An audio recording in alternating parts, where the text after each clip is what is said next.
Welcome to Matters Concerning Family, because Family matters. I'm Suzanne, I'm Patrick. and we are so glad to be here this afternoon to talk about families. But before we get into it, Pat, why don't you tell us a little bit about yourself? Well, I'm a native of Chicago. My parents came from Ireland. I grew up on the south side of Chicago. 91st and Emerald was my first address. The second was 7751 South Wood Street in a parish called Little Flower. And I was involved in athletics when I was young. And I met my wife. Our first time I seen her, she was 14. So that would be over 50 years ago, thinking about it. Right about 50 years. Yeah. And of course, by the time I was 16, we were dating, so we were a teenage couple, and we could get into that a little bit, but anyhow. Then Pat went off to Northern. You went off to Northern when you were 18, and then, so he's a year older than me. And then when you were 19, you called me up one day, and I said, "You want to get married? It's time, I think." And we did get married. I was 19 at the time, and he was 20. It was August 4th, 1979. Yes.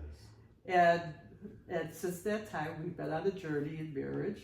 Mm-hmm. And there's been a lot of like ups and downs, right? Oh, a marriage is a journey. It's a wonderful journey, especially when love exists between and love is growing.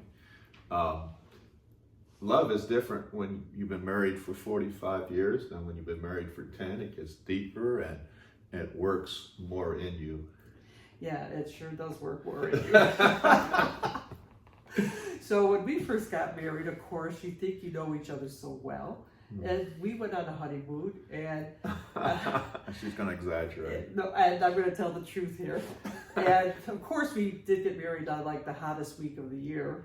Mm-hmm. And we went up to this northern Wisconsin, and one day he told me, "Well, I want to take you fishing." See, I was supposed to be this, I played football in college, and I was supposed to be this big protector as a husband, and we're going to find some weaknesses right away here. So, as a matter of fact... But this is exaggerated. As a matter of fact, he, on our honeymoon, he was so concerned about his football playing that he brought up his weights.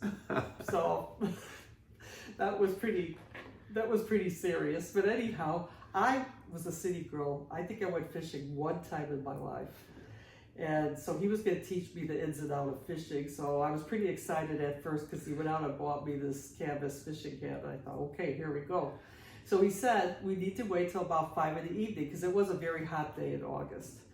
Mm-hmm. So we get there, and it was a lake he was familiar with. And it was a beautiful lake surrounded 3 sides by trees. And then it had the sandy shore. And there was the rowboat, and there was a tackle box with lots of little baits in there. And so we get out there, and he rows out there, you know, Mr. Strongman rows out there, and we get to this little place, and he says, "Okay, throw the anchor down." So of course I'm like, bang, and he's like, "What are you doing?" You know, and I'm like, "Well, you told me to throw the anchor down." And so we were fishing there for a little period. There was absolutely... And I said, "Let's get out of here. You ruined it. You messed it up. Yeah, there was absolutely... You scared all the fish away. We got to go somewhere else." There was absolutely no results, just put it that way.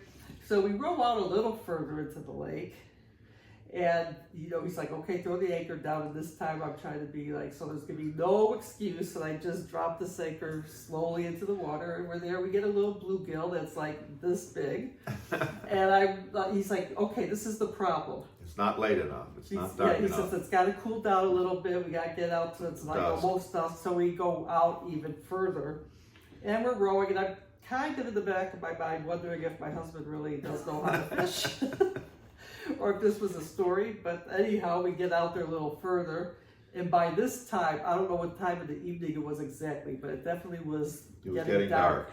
And all of a sudden, out of nowhere, I feel these things flying over my head. Of course, I was unfamiliar with that too because I lived in the city and not in the country. And I'm like, "What is that?" And he's like, and it's like, "It's bats." And I'm like, "Bats?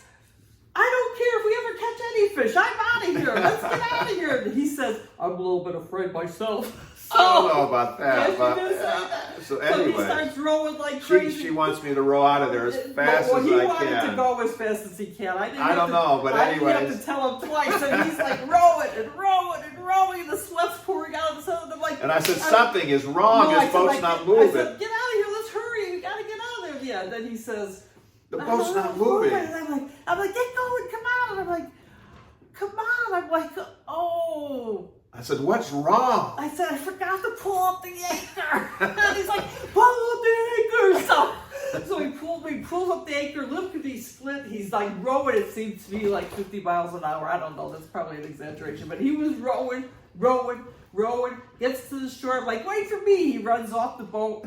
I'm like, where is he going? I'm like, wait. I was getting kind of scared because I'm like, okay, more bats. I can't handle this. And I go and I knock the tackle box, so I'm trying to put all these little baits away in the dark, and I'm like panicky, and I get out of the boat, and lo and behold, there's this old man Watching the whole thing. scenario, and he's standing there on the shore. My husband's in the car by this point, and I see him, and all of a sudden I just straightened up and I acted like nothing was going on. I said, oh, nice night out tonight, right? We told you that because in marriage you have to have a good time. Marriage has to have interaction, love, communication. You need a good sense of humor. And yes, You to get through it definitely all. need a good sense of humor.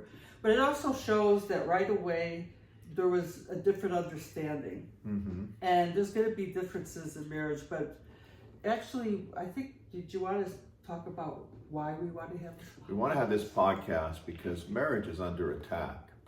And men have been feminized, and they really don't know what it means to be a father and the role that they need to take, or what it means to be a mother.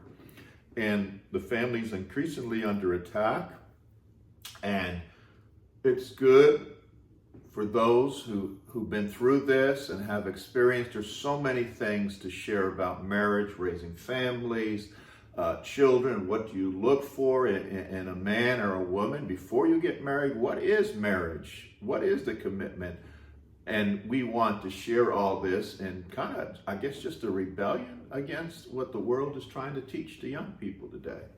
Yeah, I think that there's just so much going on with identity and overturning families and redefining families. Mm-hmm. And one thing about family, it's important for every culture, every ethnicity, Mm-hmm. all over the world.